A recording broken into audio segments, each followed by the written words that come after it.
शहरों में मुंबई, अहमदाबाद, हैदराबाद, चेन्नई, बेंगलुरु, गुवाहाटी, भुवनेश्वर, पटना, कोलकाता और लखनऊ में जाकर के अपना पूरा वहां समय भी दिया है।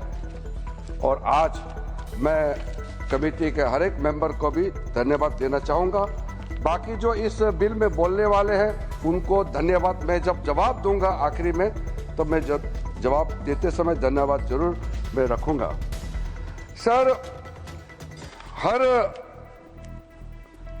हर व्यक्ति, मैं तो इस सदन में एक मंत्री के रूप में बोल रहा हूं, लेकिन साधारण रूप से ये एक्सपेक्ट करता है कि कोई अच्छा काम करेगा तो उसका तारीफ भी जरूर होगा, और खास करके उन लोगों से तारीफ ज्यादा मिलेगा जिसका इच्छा को मैं पूरा कर रहा हूं।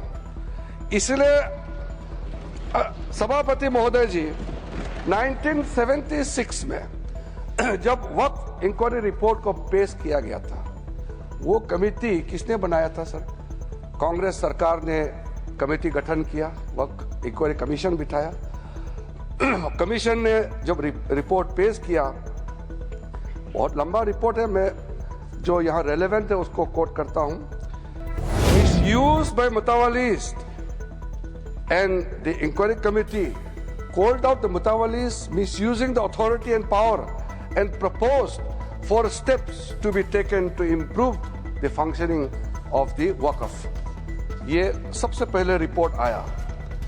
उसके बाद में दूसरा जिक्र किया कि इतना केसेस वक्फ प्रॉपर्टी को लेकर के बना हुआ है, लिटिगेशन इतना ज्यादा लंबित है, इसको सरल करने के लिए सरकार को कदम उठाना चाहिए। उसके बाद सचर कमेटी बनी। सचर कमेटी का रिपोर्ट 2006 में पेश किया गया। उसका मुख्य अंश सचर कमेटी ने जो कहा, एक तो जो वक्फ बोर्ड है उसको स्ट्रेंथन किया जाना चाहिए, और ये पुराना सिस्टम में चल रहा है, डिजिटल होना चाहिए। साथ साथ में सचर कमेटी ने कहा कि उस समय 4.9 लाख वक्फ प्रॉपर्टी है इस देश में, आज तो बढ़ गया, उस समय 2006 में, और 4.9 लाख वक्फ प्रॉपर्टी जो रजिस्टर्ड वक्फ प्रॉपर्टी है, उनका टोटल इनकम सिर्फ 163 करोड़ पर एनम था, 160 करोड़। और उसी समय सचर कमेटी में यह भी कहा, टिप्पणी भी किया और सुझाव भी दिया, अगर वो 4.9 लाख प्रॉपर्टी को अगर एफिशिएंटली मैनेज करते उस समय का मार्केट रेट से, तो भी 12,000 करोड़ हर साल इनकम जनरेशन होता। तो 12,000 करोड़ होना चाहिए था, लेकिन 163 करोड़ जनरेशन हुआ है। फिर उसके बाद में हम लोगों ने आकलन किया, आज का दिन में 8.72 लाख जो प्रॉपर्टी है इतना बढ़ गया, उसका तो हम हिसाब भी नहीं लगा सकता है, और मुझे हिसाब भी लगा के आंकड़े पेश नहीं करना चाहिए, क्योंकि मार्केट का अपना अपना फॉर्मूला होता है। लेकिन एक कॉमन सेंस है कि अगर सचर कमेटी 4.9 लाख प्रॉपर्टी को अनुमान लगाया 12,000 करोड़ इनकम होना चाहिए, तो आज उसको आप आज के समय मार्केट रेट में हिसाब लगा करके आप अनुमान लगा सकते हैं।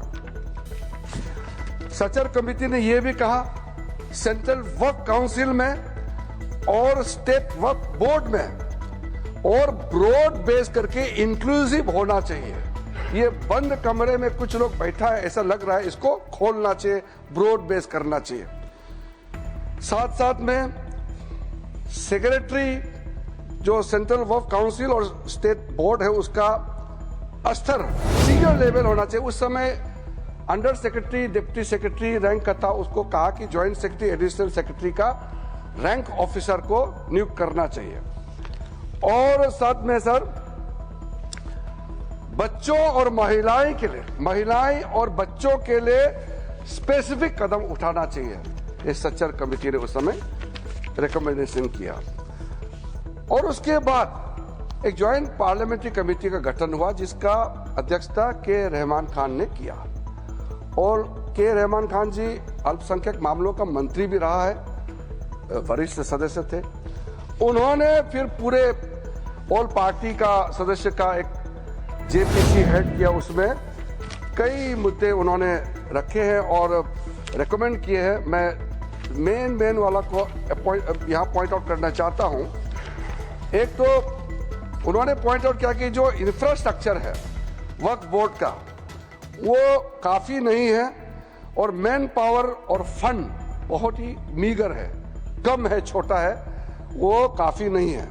दूसरा कहा कि ऐसा लगता है कि सारा जो झंझट है वो मुतावली पे केंद्रित है।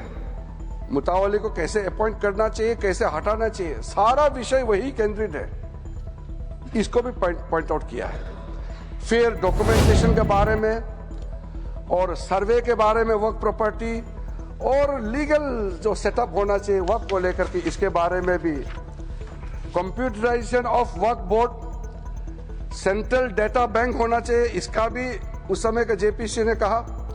म्यूटेशंस, रेवेन्यू रिकॉर्ड और to adopt sound and acceptable financial and budgetary practices, इसका भी सुझाव दिया। और फिर लीज करने का जो वक्फ प्रॉपर्टी को किस तरीके से लीज होना चाहिए, इसका भी सुझाव दिया है। जितना ये 3 कमिटी रिपोर्ट्स सचर कमेटी को मिलाते हुए जो मुख्य रिपोर्ट रिकमेंडेशन किया है, सर मैं आपके माध्यम से सदन को बताना चाहता हूं, वो सारा रिकमेंडेशन रिपोर्ट्स को हम लेकर के आज ये बिल लेकर के, अमेंडमेंट बिल लेकर के इस सदन में आया है। इसलिए ये तीनों कमेटी, ये कांग्रेस सरकार में जो दूसरे और तीसरे कमेटी तो यूपीए सरकार थे, लेकिन शुरू वाला तो प्योर कांग्रेस गवर्नमेंट था। तो मैं मुख्य रूप से कांग्रेस पार्टी को और उसके जो सहयोगी दल है, मैं अपील करना चाहता हूं कि आज जो बड़ा कदम माननीय प्रधानमंत्री जी के नेतृत्व में हमने ये 2025 का वक्फ संशोधन बिल लेके आया है, तो आपका ही सोच विचार को आप जो पूरा नहीं कर पाया, उसको पूरा करने का हिम्मत नरेंद्र मोदी जी सरकार ने लेके आया है, तो आप जरूर समर्थन करना चाहिए। आदरणीय अध्यक्ष महोदय जी, कई लोगों का हमने स्टेटमेंट सुना है टेलीविजन में भी और कल दूसरे सदन में भी। ये कोई नया कदम तो हम नहीं उठा रहे हैं, इतिहास सबका मालूम है। संक्षेप में 1894 में जो प्रिवी काउंसिल ने वक्फ अल औलाद, जो बच्चों के लिए वक्फ क्रिएट करते हैं, उसको इनवैलिडेट करने के लिए एक ऑर्डर पास किया था, जो बाद में जाके बड़ा विषय बना। मुसलमानों का बड़ा दल गया, अपील किया ब्रिटिश हुकूमत के साथ, तब जाकर के 1913 में द मुसलमान वक्फ वैलिडेशन एक्ट को पहले बार औपचारिक तौर पर कानून के रूप में इस देश में शुरू हुआ। फिर 1923 में मुसलमान वक्फ एक्ट पास किया गया, जो केंद्रित किया है अकाउंटिंग और ट्रांसपेरेंसी को लेकर के।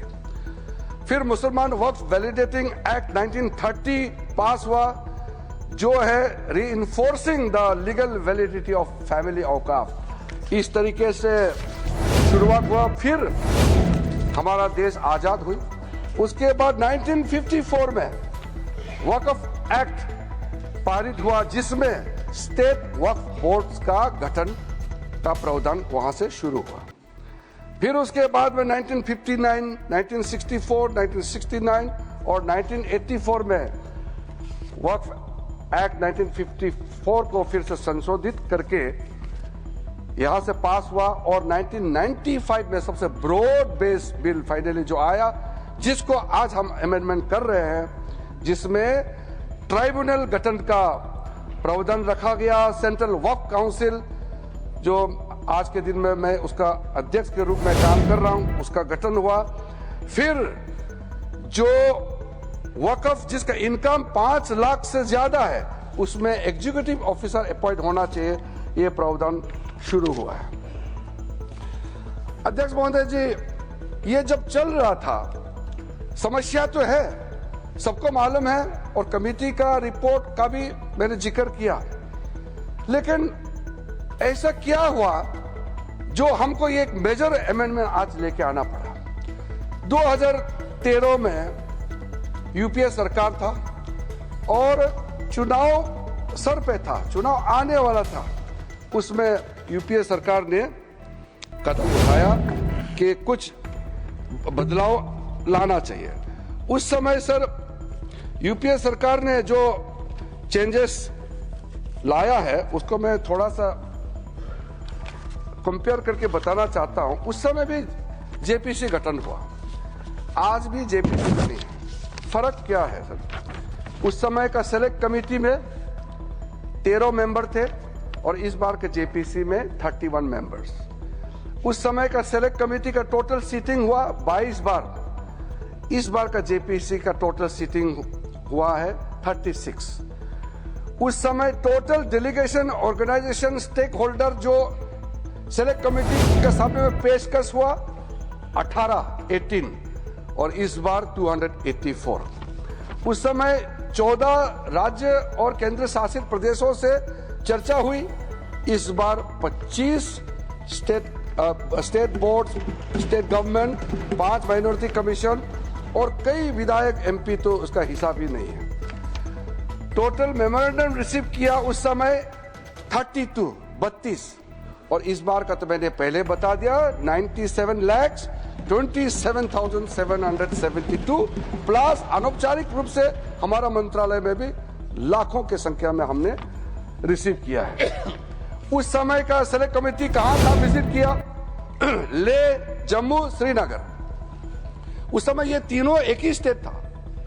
ले अभी यूनियन टेरिटरी हो गया, जम्मू, श्रीनगर। और इस बार कहां विजिट किया मैंने आपका नाम पहले ही बता दिया, किस किस शहरों में इस कमेटी ने विजिट किया है। अध्यक्ष महोदय जी, जब हम लोग महत्वपूर्ण बिल पर चर्चा कर रहे थे, थोड़ा सा बैकग्राउंड संदर्भ को भी रखते हुए मैं बात को रखना चाहता हूं।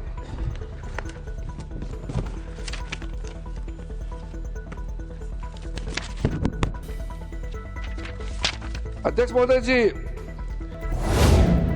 यहां कहा गया है कि हम जो कदम उठा रहे हैं मुसलमानों को नुकसान होगा।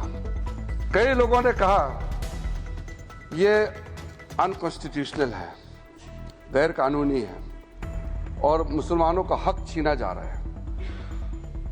अलग अलग तरीके से लोगों ने अपना बात को रखा है।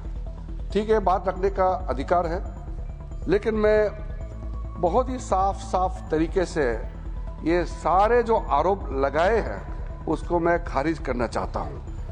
सर, सबसे पहले ये जो वक्फ प्रॉपर्टी होता है, इसका मैनेजमेंट, इसका क्रिएशन और इसका बेनिफिशियरी ये नॉन मुस्लिम के अलावा कोई और हो, किसी के पास हो ही नहीं सकता है। मुस्लिम के पास ही रहेगा, कोई नॉन मुस्लिम इसमें हस्तक्षेप नहीं कर सकता है। जो वाकिफ होता है वो एक मुसलमान ही होता है और जो औकाफ बन जाता है, वो प्रॉपर्टी क्रिएट हो जाता है, उसको मैनेजमेंट कौन करता है? मुतावाली, वो भी मुसलमान ही होना पड़ता है। और किसके लिए वो क्रिएट करता है? 3 पर्पस के लिए। धार्मिक, रिलीजियस पर्पस, अच्छा काम के लिए, पायस, भगवान के नाम में, अल्लाह के नाम में, और चैरिटेबल, भला के लिए, बच्चों के लिए, महिलाओं के लिए, गरीबों के लिए, तो वो मुस्लिम ही होगा। तो यहां ये सवाल ही नहीं उठता है कि नॉन मुस्लिम, मुस्लिम धार्मिक भावना और धार्मिक व्यवस्था या वे किसी भी तरीके से मुस्लिम प्रॉपर्टी में, मैनेजमेंट में नॉन मुस्लिम हस्तक्षेप कर रहा है, ये सवाल ही नहीं उठता है। तो इसलिए मैं बहुत क्लियर करना चाहता हूं, ताकि हमारा जब डिबेट का जब सिलसिला शुरू होगा तो सुझाव हमको चाहिए कि वक्फ मैनेजमेंट में, प्रॉपर्टी मैनेजमेंट में, वक्फ बोर्ड को और ताकत बनाने में